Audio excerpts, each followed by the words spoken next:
People hate being sold to, but they love to go shopping. It's not about what goes viral, but about who goes viral. Niching down is horrible advice, and working less will make you more money. Those are the 4 biggest learnings I made when I scaled my clients' info business to 125k a month at 90% profit. Because we became the world's biggest health community on Skool within 3 months. And I'm just gonna break all the 4 lessons down to you now.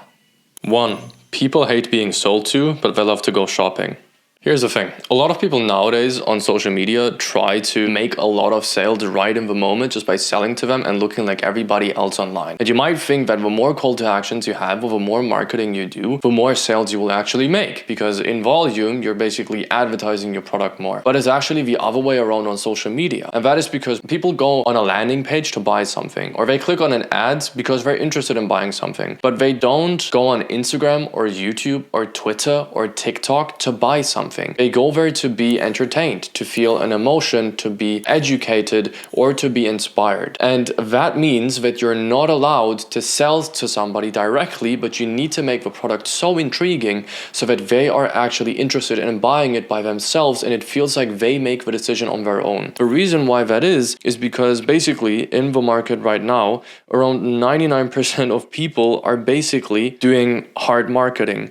And all these people all look the same. If you watch an advertisement on TV, for example, with your parents, because the TV is just running, after seeing the same advertisement over and over and over and over and over again, you do not pay attention to the advertisement anymore because you've seen it way too often and you know exactly what is about to come. So you don't care anymore because you didn't care the last 10 times. So why would you care on the 11th time that you see the same advertisement again? David Ogilvy calls this stimuli fatigue. And he basically says that a human being or a group of human beings can see an advertisement up to 7 times until the advertisement starts to lose its effect. So you can use the same advertisement 7 times on the same billboard. Now, if somebody sees the same advertisement 7 times on their iPhone, the same case applies. So your marketing needs to be very different to what 99% of people do. 99% of people right now use hard marketing. So instead of doing what 99% of people do, you will do the exact opposite. You will do what only 1% of people do because people will not pick up on that and that will work much better. The 1% use seamless marketing. That is a principle that I learned by Aman Ghazi, not only by watching his videos, but also because I paid him a fuck ton of money in order to learn from him directly and his C-suite team. Seamless marketing means that I, for example, have a 17-minute video,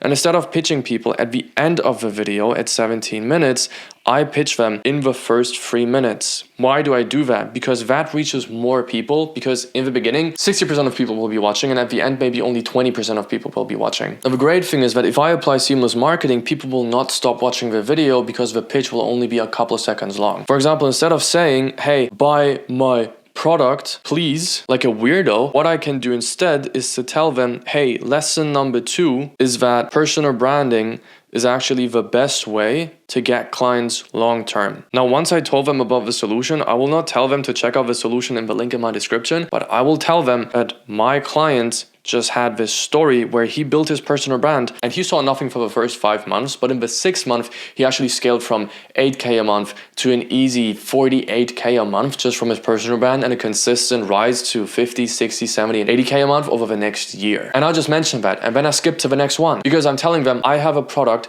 the product is really good. If they are intrigued, they will click on the link in the description. If they're not warm enough in order to buy from you. Now, overall, you will get less leads, but the leads that you get will be way more high quality, which is why overall you will make way more money because your conversion rates will be higher, but the amount of leads will be lower, but it will also just be easier and your sales reps will just have a way easier job. 2.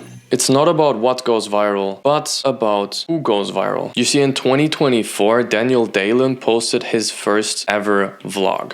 And once his vlogs picked up, a lot of people said that vlogs are now a trend and everybody should post vlogs now. And then Iman did the exact same thing and he posted vlogs as well. And a lot of people thought, hey, if his vlogs go viral, that means that vlogs may be trending. But that's actually not true because it's never about what goes viral, but always nowadays about who goes viral. If you want to learn how to become a magnetic personality such as Daniel Dalen, Aman Gadzhi, or Brett Scales, I'll make a full complete breakdown completely free of charge and upload that on YouTube in a few days. So if you haven't subscribed already, do it now so that in a few days you will get it recommended on your feed. We don't watch vlogs because it's a vlog. We watch a vlog because it's a vlog from Daniel Dalen or it's a vlog from Aman Gadzhi. And that's because they, as of their own, are magnetic personalities. A magnetic personality is somebody who naturally attracts the buyer that he wants to have. Daniel Dalen has a very interesting life. He's an 8-figure entrepreneur. He has multiple businesses in China making 7 to 8 figures. He has his own warehouse in China. He has a huge team and he makes millions and millions and millions of dollars, and he lives in Hong Kong. That is incredibly unique and incredibly interesting. Aman Gadzhi has made $100 million with info, and he has a lot of money, lives in Dubai on the Palm, and has a very interesting old money lifestyle. So it's not actually about the vlogs. A lot of people then started to post a lot of vlogs and think, since vlogs are going viral, I need to post vlogs as well. But that is not true. We don't follow vlogs. We follow personalities. So it is not about the type of content, but only about the person itself. Now, the reason why this is so important is because most people fit into 3 buckets: the Alex Ramozis, the Andrew Tates, or the Amans, and soon also the Daniel Dalens. Now, if you have all these 4 buckets, everybody is basically trying to pick up on these 4 people and try to copy them. The problem is that if this is an entire cake of a market that these people are trying to capitalize on, you are basically capitalizing on a market that has been capitalized on already. And Andrew Tate may have picked already 99% of his market and people follow him and are interested in him. So what people are doing is they're looking at Andrew Tate and they're saying, hey, it's actually going viral if I have very controversial, anti-woke, very hyper-masculine takes. But that's not true. It's about who goes viral. Andrew Tate goes viral because he is Andrew Tate and he is serving his market very successfully. So what you're doing now is you're trying to copy what somebody does, and therefore you're basically capitalizing on 1% of a market instead of the entire cake that you could pick. Iman has his own cake, Daniel Dalen serves his own cake, Andrew Tate serves his own cake, and Alex Ramosi serves his own cake. If you understand why somebody goes viral or what goes viral, for example, a vlog goes viral because Daniel Dalen has this and this and this in his lifestyle, or a video from Iman goes viral because he's talking in this way, saying these things, has these life experiences, then you will understand who goes viral and you can replicate what somebody did for your own and build your own unique brand and capitalize on your own cake. 3. Niching down is horrible advice. Now, if you're going to launch ads, you want to have a niche that you're going to target. If you're going to do outreach, you want to have a niche that you target. But nowadays, in a world where organic content is way more efficient and way more profitable because the costs of ads are increasing day by day, week by week, month by month, year by year, you need to understand the algorithm that social media works in. It's not the same as ads, and it's also not the same as outreach. And the reason why is because all these algorithms, whether it's IG or YouTube or TikTok or X, all have one goal, and that is to keep as many people on the platform as possible for as long as possible. Now, you only achieve that if you target as many people as possible and try to keep all people on the platform. That is why your content will grow very quickly, whereas somebody who says, I just want to target my niche and only make content for coaches or real estate agents will fail miserably unless he launches ads to his content. You can do that, but I know that a lot of you don't want to do that. And a lot of you must understand that if you want to launch ads, you still can make content that serves the audience that comes from the advertisement and that serves a new audience. Now, the question is, why would you do that? 1, because it just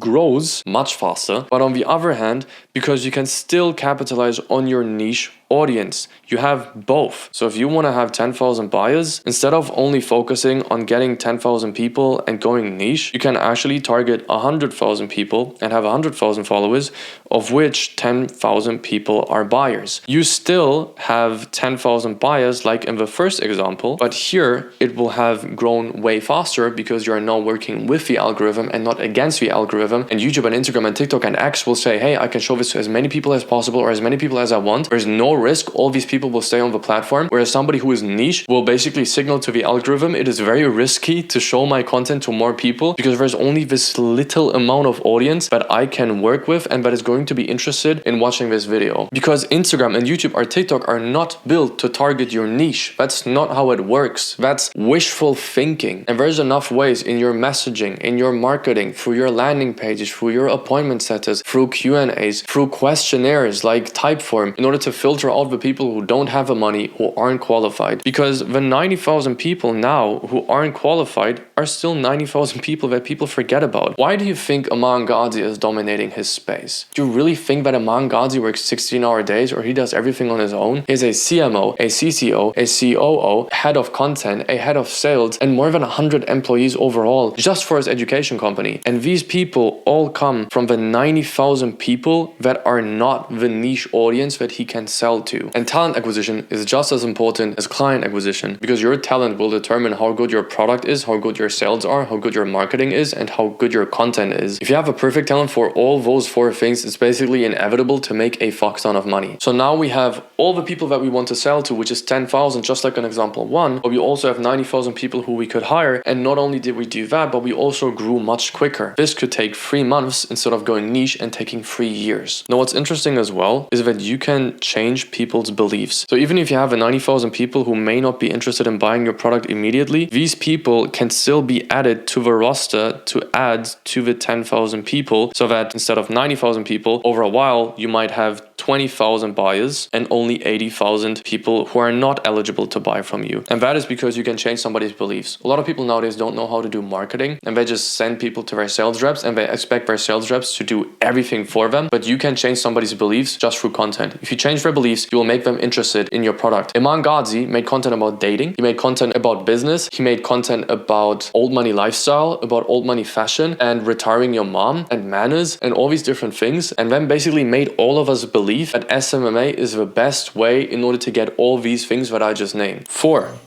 working less will make you more money. I want to tell you a story. When I was working with a client of mine who was making more than 7 figures a year in profit through his info business, we saw a huge crash in views, conversion rates, and ultimately sales. And we didn't understand why, because we did everything right. We did all the inputs. We worked our asses off. We posted once a day on Instagram. We posted once every 2 to 3 days on YouTube. We put out every single piece of content that we could. We launched ads. We had perfect marketing, and we didn't even change the marketing campaign that we used from before. However, we got less views. We had lower conversion rates and less sales, and we didn't understand why, until I had a good talk with my client and I realized that he is working too much. There is a point of diminishing returns in working that you must understand as an entrepreneur that a lot of people don't understand. And that is that if you work too much, you will lose clarity and you will lose an overview over what to do, and your videos will suck. Because you need to have a clear mind to be good in sales, good at recording content, and good at writing marketing. Now, you can lose clarity because you're doom scrolling or because you're distracted, but also because of work. Because you must understand that in order to have clarity in your mind, you basically need to have silence. And that means going for a run without music, riding a car without music, eating without music, not scrolling 24/7 as soon as you're bored, but also not working all day. Because when you're working, you're focused on work, but you're not giving your mind time to think. And if your mind never has silence, it will never have time to recover. And just like at the gym, your mind needs to recover from the amount of work that you put in. I don't care how hardworking you are. I don't care how dedicated or focused you are. It doesn't make any fucking sense. And if you're gonna be driven by anxiety or fear, and that is the reason why you keep working and working and working, that will not get you forward. It will actually hold you back. So you need to work against your fear and actually have the discipline to stop working. Because otherwise you will end up running this whole entire marathon for months, if not years of your life, just to look back and realize that you ran into the wrong direction.